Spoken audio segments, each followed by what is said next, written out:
7 tanda malam Lailatul Qadar yang perlu diketahui.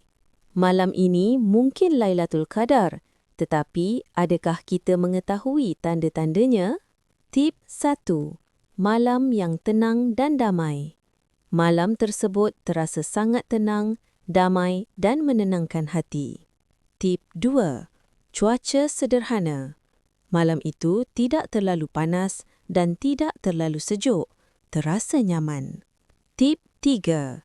Langit kelihatan jernih. Langit pada malam itu biasanya jernih dan suasananya sangat tenteram. Tip 4. Hati lebih cenderung kepada ibadah. Ramai orang merasakan dorongan kuat untuk solat, membaca Al-Quran dan berdoa. Tip 5. Malam yang sangat sunyi. Suasana malam terasa sangat tenang tanpa angin kencang atau gangguan. Tip 6. Matahari terbit dengan lembut. Menurut hadis daripada Rasulullah SAW, matahari pada pagi selepasnya terbit tanpa sinaran yang kuat. Tip 7. Malam lebih baik daripada 1000 bulan. Allah menyebut dalam Al-Quran bahawa ibadah pada malam ini lebih baik daripada 1000 bulan.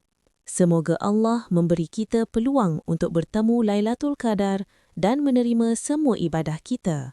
Amin. Ya Rabbal Alamin.